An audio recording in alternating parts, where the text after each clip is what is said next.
In this video, I'm going to just go over a quick updated vocal mixing tutorial for all you producers out there for any sort of genre, any sort of vocal style. I had loads of requests to make a new one because the one I made was like 2-3 years ago. It was a long time. For this tutorial, I'm going to be using a vocal from one of my own songs called My Ex, which is out now on all streaming platforms and you could stream everywhere right now. But basically, I'm going to show you the complete dry vocal and then everything that I layered in the mixer channels leading up to the final result of the fully mixed vocal, and I'll explain like what everything does and why I put it there and stuff like that. I'll play you the dry vocal right now. I'm stuck in this loop where we said goodbye, and here is the wet vocal as well. I'm stuck in this loop where we said goodbye. Tears in my eyes, but I'll never know why. And here's the mixer channel that I used in all of the elements that I put in here to mix this vocal. Starting off with, which I feel like is one of the most important ones, is a Spitfish, which is a de-esser plugin. My microphone records a lot of my S's very harshly, even with a pop filter on there. I don't know why, it just does that. And using these settings around my vocal helped to de-ess so you can't really hear that piercing through the mix as much. The depth just goes to show how far deep into the S sound it will remove, and the sense is basically how much it detects the S sound, like how strongly it focuses on each individual S sound in the vocal. So de-esser, very necessary if you're hearing all those S sounds in the vocal. So without the Spitfish, I'm stuck in this loop, and then with the Spitfish, I'm stuck in this loop where we said goodbye. It tones down those S sounds. Next, obviously, a compressor. A lot of people don't really know what a compressor does, and I feel like the best way to explain what it does is it streamlines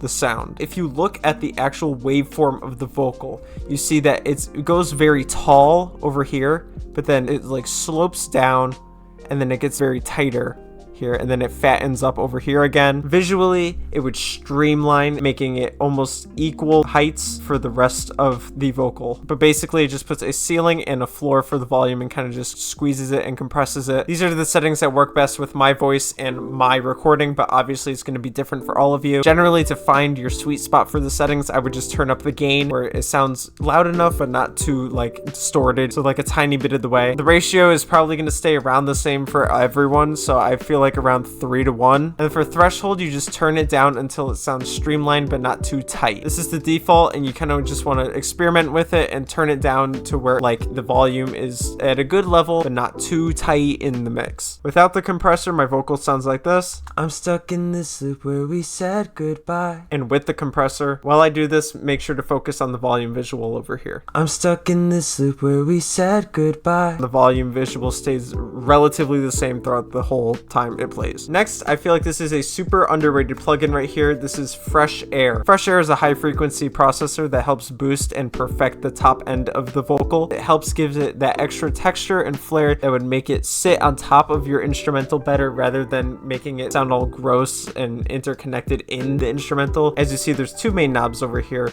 One is the mid air, which helps to boost the mid frequencies of the vocal, and then this is that high air, which is the highest frequencies and gives it that extra air and crispiness in the vocal. There's no real universal setting for anyone, so it's basically just experimenting around with it, so it helps sit on top of the instrumental and keep it streamlined for the rest of the track. Without the Fresh Air, this is what it sounds like. I'm stuck in this loop where we said goodbye. And with the Fresh Air, this is what it sounds like. I'm stuck in this loop where we said goodbye. So really boosting up that top end. Next, I have this equalizer. What this does is it takes out a great chunk of the lows from your vocals. You don't want the unneeded lows of the vocals to counteract and make the mix sound all weird and gross. So be pretty generous with taking out the lows, but don't take out too much to the point where like it's a filter. I forgot which one it is, but don't filter it. Don't filter the frequencies. Just take out a great chunk of them. And then boosting up a tiny bit of the highs as well, just because my microphone really lacks in this section right here. So if you look on the heat map, and if you see like a very big gap in the heat map right here,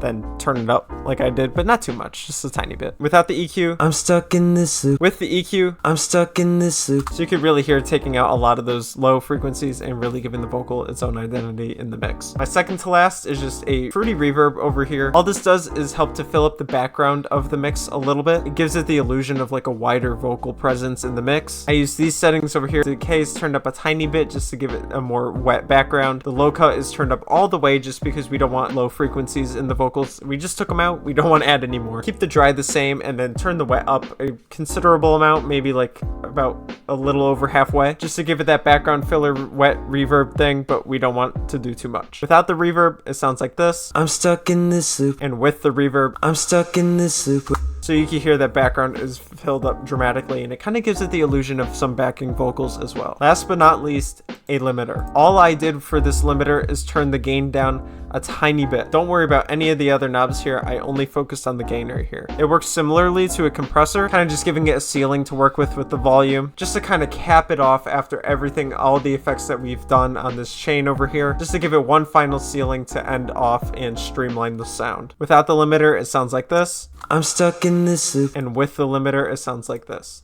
I'm stuck in this loop. So you can see that it got capped down pretty significantly, and it really just helps to streamline the sound and give it a final ceiling for the end. So yeah, that is what I use to mix my vocals in my songs. Hopefully I explained everything well enough to get your vocals from sounding dry and boring like this. I'm stuck in this loop where we said to this. I'm stuck in this loop where we said goodbye. Hope you enjoyed this tutorial, and I'll see you all later. Goodbye.